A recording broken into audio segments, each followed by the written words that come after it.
Bismillahirrahmanirrahim. Assalamualaikum warahmatullahi wabarakatuh. Kita akan membahas materi tentang berpikir kritis yang bersumber dari surat Ali Imran ayat 190-191. Dengan demikian, sebelum kita membahas makna atau kandungan dari surat Ali Imran ayat 191 ini, ada baiknya kita akan memperlancar atau membaca teks tersebut dengan baik dan benar. Oleh karena itu, silakan Anda membuka Al-Quran surat Ali Imran ayat 190-191. Walaupun di papan tulis ini saya sudah tuliskan teks ayat, yaitu surat Ali Imran ayat 190-191. Dengan demikian diharapkan Anda, anak-anakku sekalian, nanti bisa membaca teks ayat ini dengan baik dan benar sesuai dengan tajwid yang diharapkan. Oleh karena itu kalian bisa perhatikan. Bismillahirrahmanirrahim.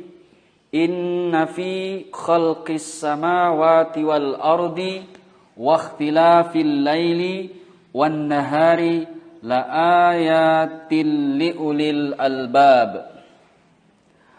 Alladzina yadhkuruna Allah qiyaman wa qu'udan wa 'ala junubihim wa yatafakkaruna fi khalqis samawati wal ard. Rabbana ma khalaqta hadza batila subhanaka faqina 'adzabannar.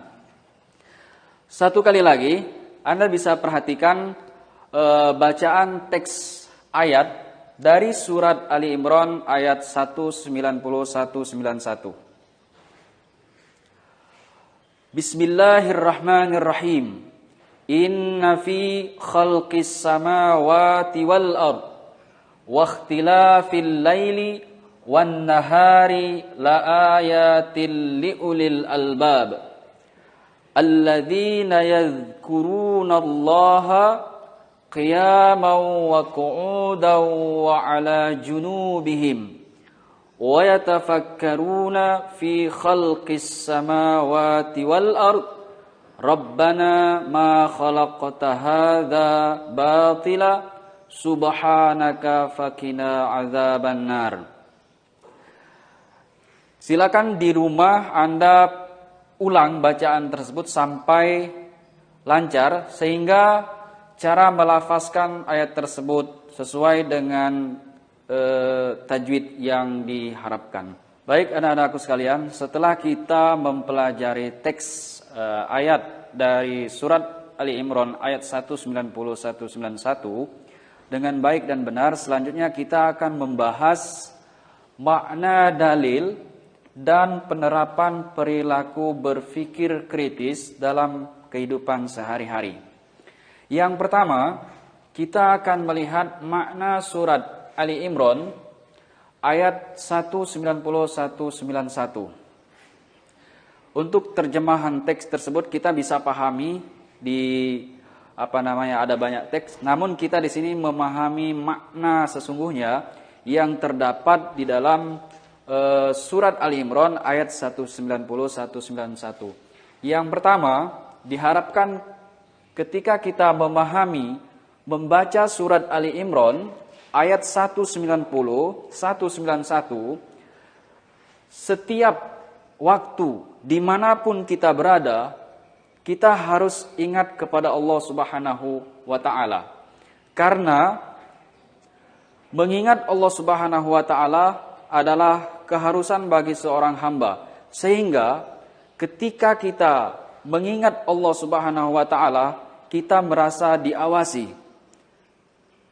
Pada akhirnya, maka kita tidak berani untuk berbuat sesuatu yang dilarang oleh Allah Subhanahu wa ta'ala.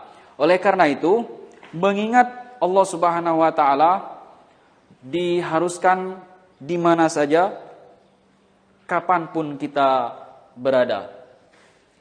Lalu yang kedua, memahami hukum alam. Di mana surat Ali Imran ayat 190, 191 ini merupakan penjelasan Allah Subhanahu wa taala bagaimana penciptaan alam semesta, langit dan bumi, pergantian siang dan malam dan seterusnya, agar kita berpikir, agar kita berusaha apa maksud tujuan penciptaan langit dan bumi, apa maksud dan tujuan penciptaan alam semesta.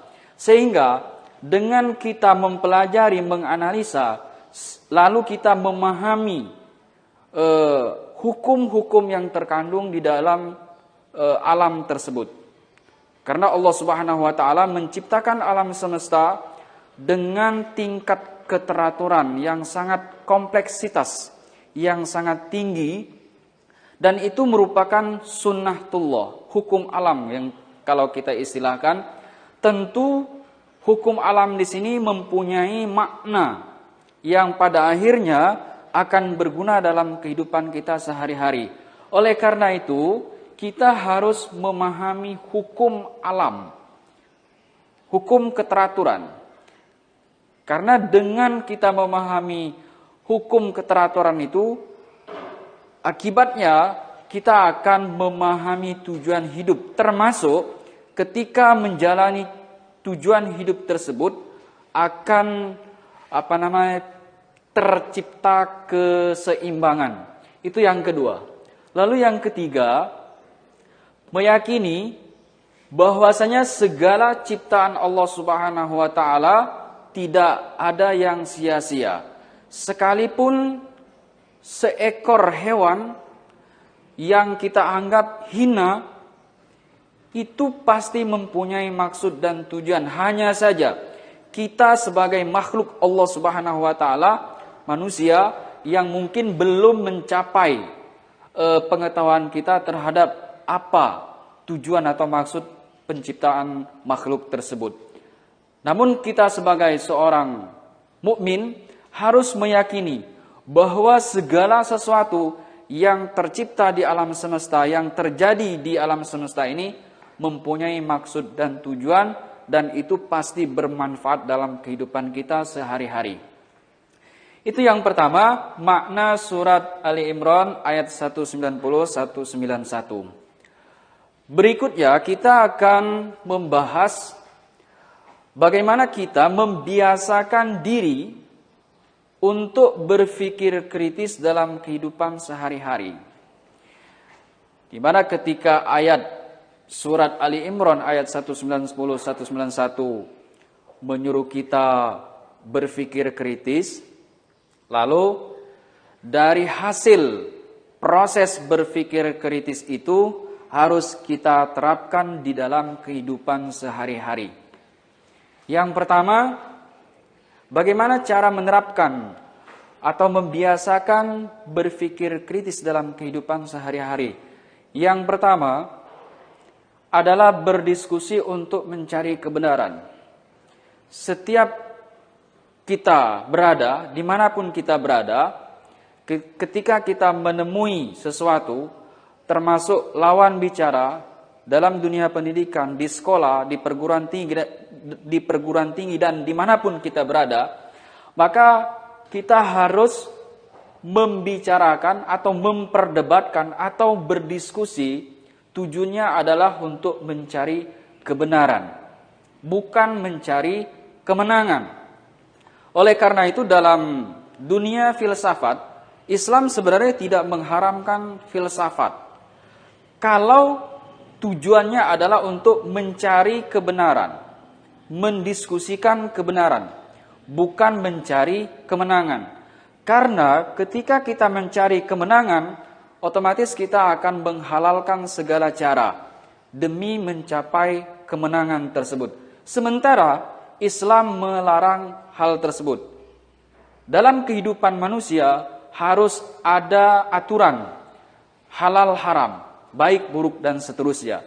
Oleh karena itu, sebagai seorang mukmin yang baik tidak diperkenankan untuk memperdebatkan sesuatu yang tujuannya hanya untuk mencari kemenangan. Lalu yang kedua, menganalisis ayat-ayat kauniyah. Apa yang dimaksud dengan ayat-ayat kauniyah? Yaitu ayat-ayat Al-Quran yang makna dari ayat tersebut tidak bisa diartikan secara bahasa, namun harus dipahami dengan beberapa aspek, termasuk mengkaji, menganalisis ayat-ayat atau ciptaan Allah Subhanahu wa taala. Allah Subhanahu wa taala menciptakan Al-Qur'an tidak hanya tertulis seperti yang kita baca tadi, namun Allah Subhanahu wa taala juga menciptakan ayat-ayat yang tidak tertulis, yaitu alam semesta. Oleh karena itu, berkaitan dengan cara bagaimana menganalisis ayat-ayat kauniyah, kita harus terlebih dahulu memahami proses penciptaan alam semesta. Itu yang kedua. Kemudian yang terakhir, menjauhi perbuatan maksiat dan memperbanyak amal soleh. Ketika manusia, kita sebagai makhluk yang diciptakan Allah Subhanahu wa taala, makhluk yang berakal, kita sudah melalui proses berpikir panjang, proses berpikir kritis, maka ini adalah buah dari proses berpikir kritis tersebut, yaitu bisa membedakan mana yang benar, mana yang salah, mana yang baik dan mana yang buruk, sehingga pada akhirnya kita terjauh dari perbuatan maksiat. Inti dari kehidupan di dunia ini adalah menjauhi perbuatan maksiat dan mengganti perbuatan maksiat tersebut dengan perbuatan yang baik atau amal soleh. Atau dengan kata lain, takwa. Takwa itu pengertiannya adalah melaksanakan perintah Allah Subhanahu wa taala dan menjauhi larangan-larangan Allah Subhanahu wa taala. Itu inti dari kehidupan dan itulah yang membedakan antara manusia dengan makhluk lainnya. Mulia atau tidaknya manusia tergantung dengan ketakwaan tersebut. Anak-anakku sekalian, untuk materi hari ini, pertemuan kali ini hanya di sini. Nanti akan kita bahas lebih lanjut termasuk pertanyaan, kemudian latihan akan kita bahas di Google Classroom. Sekian, terima kasih. Wassalamualaikum warahmatullahi wabarakatuh.